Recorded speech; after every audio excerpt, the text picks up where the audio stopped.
Welcome to Easy Math TV. Here's another statistics video in our series on inference, and we're doing another StatCrunch video here on inference of a proportion. So we're going to solve a problem from beginning to end, showing all of the steps involved and what is all of the thinking that we need to use as we go. So let's read the question. You are conducting a study to see if the proportion of men over the age of 50 who regularly have their prostate examined is significantly less than 0.38. A random sample of 765 men over the age of 50 found that 207 have their prostate regularly examined. Do the sample data provide convincing enough evidence to support the claim? Test the relevant hypotheses using a 5% level of significance. Give your answer to at least 4 decimal places. So let's start by just understanding what the question is about. The population of interest here is men over the age of 50. Not just men over the age of 50 who have their prostate examined. The population is men over the age of 50. However, the parameter of interest is the proportion of them, p, little p is a proportion. So what is the proportion of men over the age of 50 who undergo regular prostate exams? So this is a hypothesis test on a proportion p. Everything in this chapter, every hypothesis test we do in this chapter involves either a proportion p or a mean mu. The population proportion that is being tested, so this is what we're testing against. We're testing against a value of 0.38, um, which is what the claim kind of is. So this is a study to see if the proportion is significantly less than 0.38. So we're going to use that 0.38 as our value that we're testing against. So the claim that is being tested is whether or not we have sufficient data. Do we have significant result from our data that shows that the actual proportion is less than 0.38? So that less than is going to also help us. It's going to guide us in writing our two hypotheses. Then here's the details from the question. We know that our sample size n is 765. We know that x is 207 and our alpha is 0.05. So we are testing a proportion. We move that aside. So let's go over to StatCrunch. Get rid of this. That was the previous question we did. So we're going to go to the stat menu. And this time we are doing proportion stats. One sample with summary because we don't actually have the data. So we just have summary. And again, let's get our X is our number of successes. That's 207 out of 765. So 207 goes up here.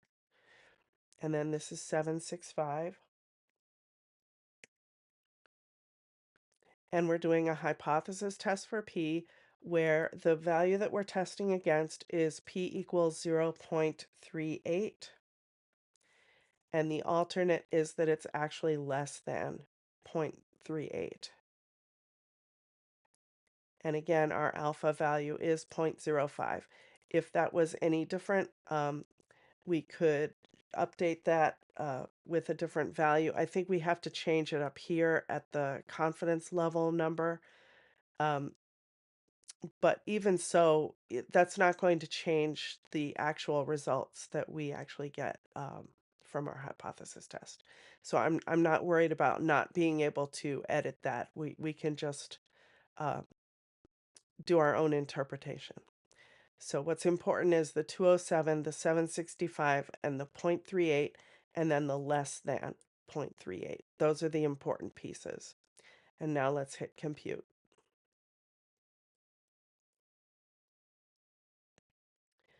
So when I hit compute, these are the results. It shows me my count X, my total. This is our sample proportion. So the sample proportion was 0.27. And there we have our standard error and our Z statistic, and then there's our p-value.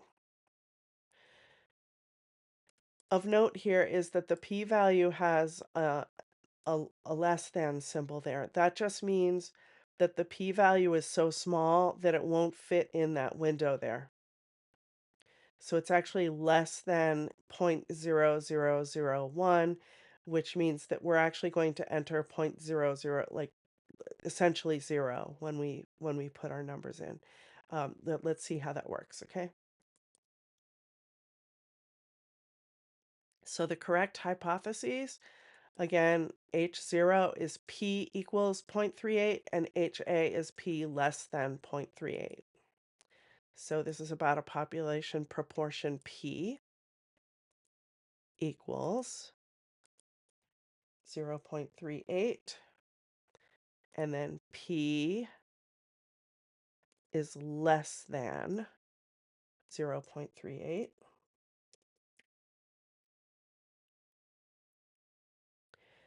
My test statistic, look, I think that was our Z-score, so let's go get that. That was this here. And we're probably going to need to round. Actually, I'm just going to put that whole thing in. Whoops, where am I? Here I am.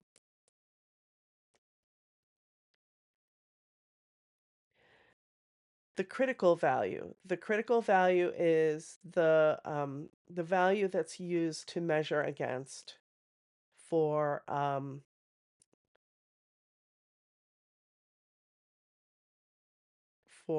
so I didn't realize we were gonna need that, so you have to go back. We need to show the critical value.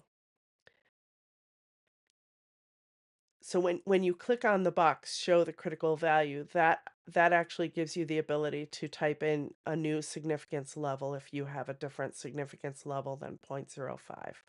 So let's go back and show that. So here's our critical value.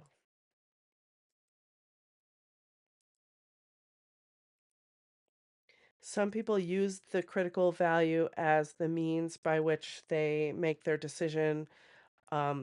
We don't use that, we use the p-value.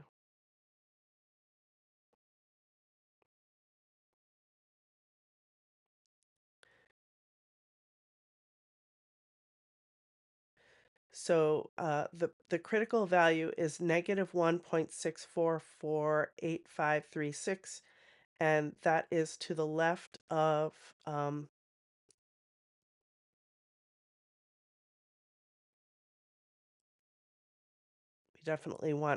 we definitely want to shade to the left of it because of the fact that the alternate hypothesis is a less than.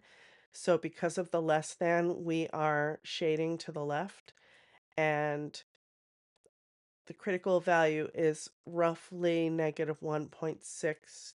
Is it actually? Oh, it's so yeah, so we have to leave it there.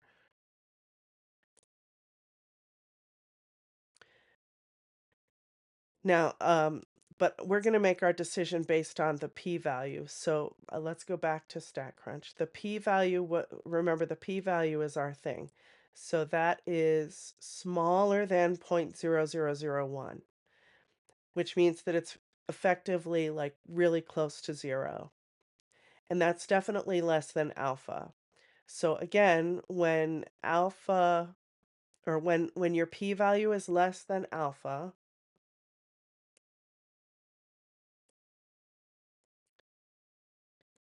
so basically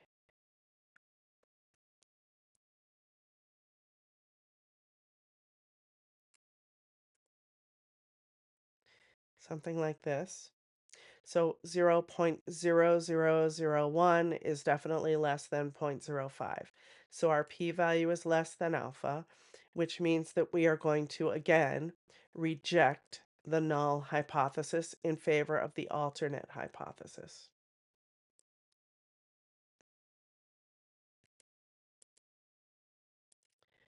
Reject the null hypothesis. The correct summary then would be, again, so when you are rejecting the null hypothesis, you're always going to look for a statement that says you have sufficient or enough evidence. Um, then it's either you're either supporting the claim or you're rejecting the claim. So we do have sufficient evidence um, to go against the status quo in favor of the alternate. So if the claim was the alternate, then we are supporting the claim. So does this sentence make sense? There's enough evidence to support the claim that the proportion of men over age of 50 who regularly have their prostate examined is significantly less than 0.38. So that is favoring the alternate hypothesis, right? So yes, that statement does make sense. And that concludes that hypothesis test on a proportion of a population. Like, subscribe, comment down below, share these videos with others if you think they'll find them useful, and I'll see you in the next video.